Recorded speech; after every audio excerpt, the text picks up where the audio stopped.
Good afternoon, everyone. My name is Jean Chen, and I'm the producer of Island in Between. We're honored and excited. In 2024, a documentary depicting Kinmen, an island caught between China and Taiwan, received an Oscar nomination for Best Documentary Short Subject. The film's director, Leo Chiang, hails from Taiwan and grew up in the United States. Thank you.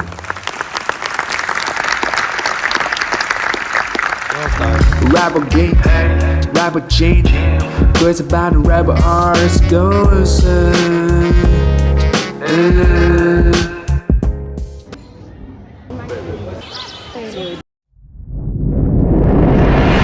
It's funny because I think I'm a pretty social person. I've always loved having a lot of friends around.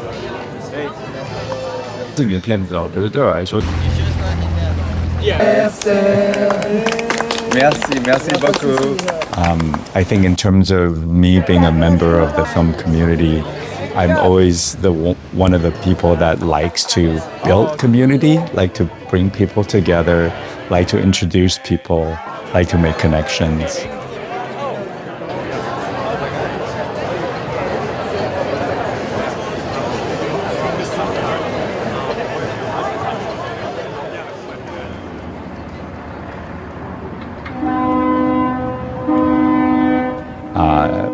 I grew up in the countryside of Kaohsiung, and my aunts, my mother's sisters, would take us to see Bridget Lin films. I remember watching Jackie Chan, Drunken Master, when it was first in the theater.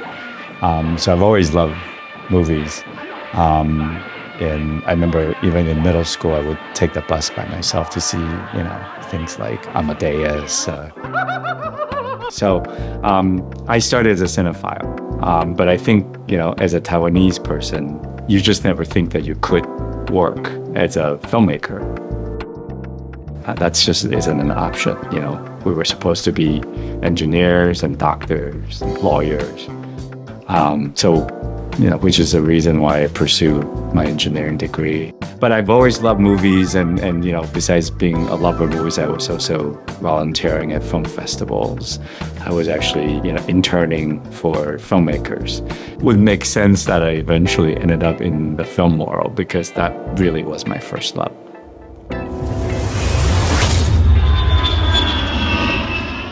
I was sent to the U.S. without my parents. But, at the same time, having grown up in Taiwan and moving to the U.S. as a teenager was so foreign to me. All my classmates in high school looked so much older. I didn't really know how to talk to them because my English was pretty terrible. So it was both very stressful, but also very exciting, because I was experiencing the world in a much bigger way than I was used to.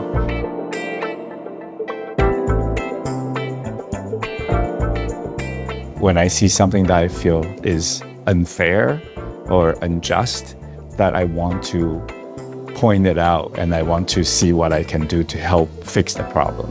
And maybe that's why I have been drawn to maybe social issue subject matters about, people who are marginalized, people who are struggling, because I feel like what they're experiencing maybe can be corrected, or maybe then we will prevent the future other people suffer the same way if I just tell the story so people would understand how things really are. So maybe that part of me is the reason why I'm drawn to these different subject matters about immigrants, about LGBTQ people, about people who are just traditionally not in the mainstream.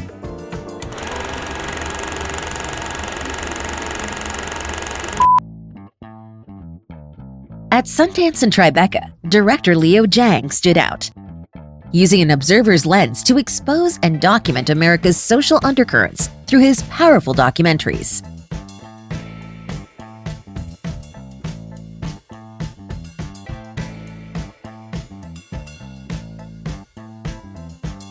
It's actually my professor at USC who was first introduced me to New Day Films, the film collective that Julia Riker and her colleagues started back in 1970s.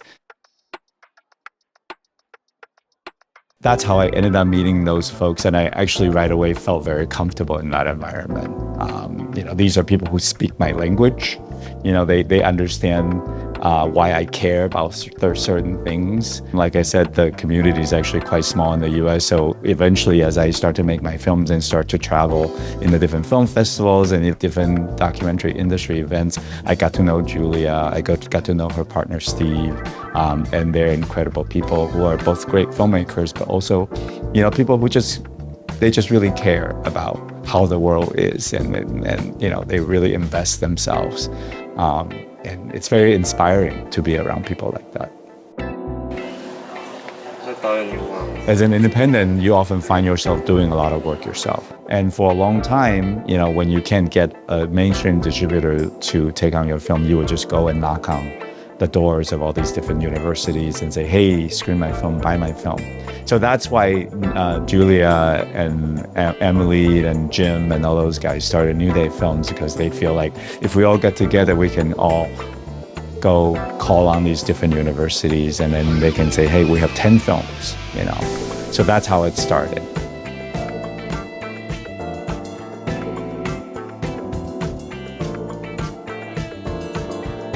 The reason why I became the chair, really, I think what was super valuable for me with New Day Films, besides the income that I generate, is actually, again, the friends and the colleagues and the camaraderie that I build with the fellow filmmakers who are, we're always helping each other. We're always, looking after one another. And to me, being able to be the chair was my attempt to give some of my time, offer back to the people, these older filmmakers who have been always looking out for me. I want to give some of that back to the community and bring more younger filmmakers into the fold and connect them with the help that they need.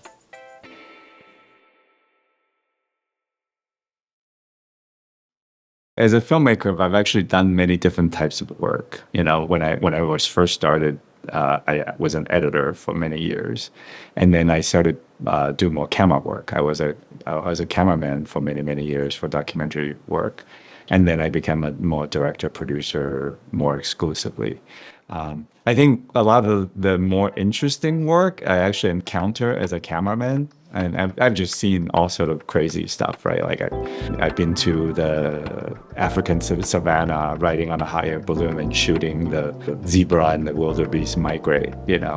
I've been to shooting ranges in the U.S. where I'm literally, how you as a cameraman you have to face the subject and the subject shooting the gun, and it just was kind of a intense experience. Just anything you can think of, I've probably done, and they're just fascinating. I love this work because of that.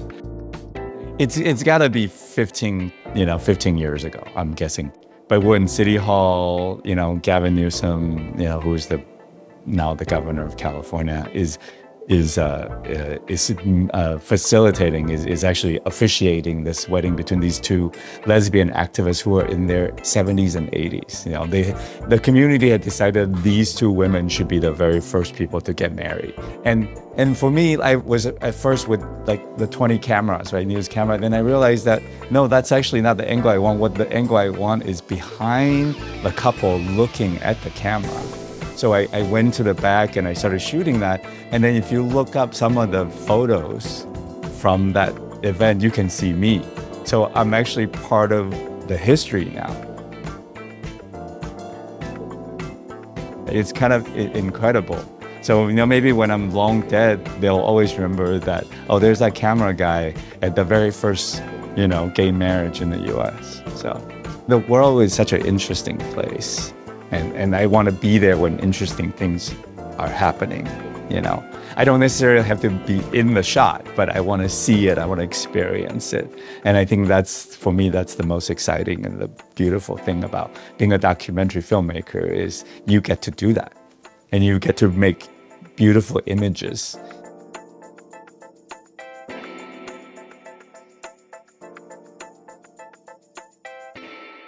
And action! Hi, I'm Leo Chiang. I'm really looking forward to coming to Houston on Saturday, June 1st for a retrospective of my films. we will be showing 4 of my documentaries, including the 2 films that I made about the Vietnamese-American community in New Orleans, a village called Versailles, and Mr. Gallegos to Washington.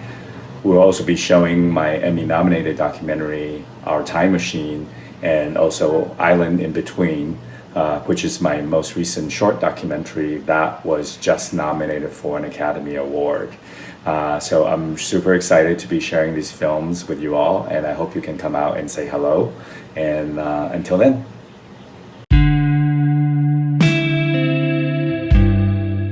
Leo's latest film, Island in Between, explores the small island between Taiwan and China, serving as Taiwan's frontline outpost.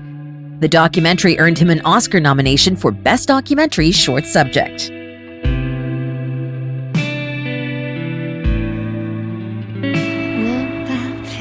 For me, one of the main themes that I am exploring, both personally but also, in my work in the last 10 years, is about my status as a transnational person, meaning I'm both Taiwanese and American. I have both passports. I've always been fascinated by the place, and then as I got to know the place even more as an adult, I realized that in some ways, Kinmen is me. I am Kinmen. It's not the same, right? I'm stuck between Taiwan and the U.S., but Kinmen is sort of stuck between Taiwan and China. It's not quite the same. Even though I do obviously have relationship to China, like many Taiwanese people had, especially during the time when the relationship was much better. It felt like a kind of an exciting place to be. So, I kind of vaguely knew that this is what I want to explore, right? This in-betweenness of myself, but also the in-betweenness of Taiwan, but using Kinmen to represent Taiwan in some ways.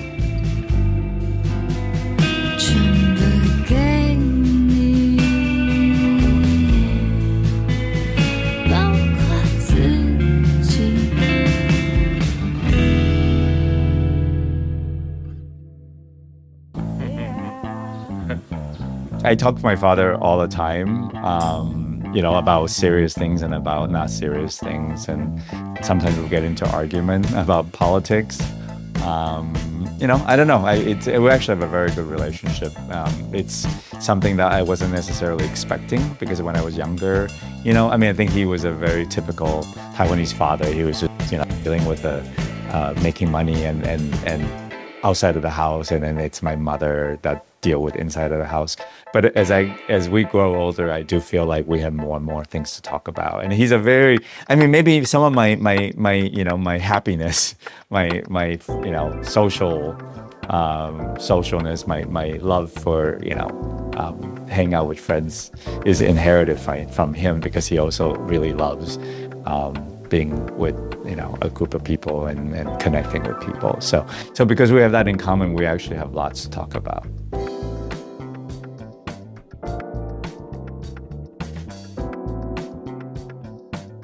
I don't think I've ever in my life considered myself a rebel, but I do agree that the path I've taken in my life, both personally and professionally, is something that's quite unusual. I don't know, I like to think that the real rebellion is just be 100% authentic to who you are, to do things that you believe in, that you love. And that's what I try to do, and I just end up happen to take a different path than everybody else. So it's not like I'm fighting against something, or it's not like I'm showing I'm not like anybody else. That's never been my concern. My concern is I just want to live the life that I love and do the things that I love.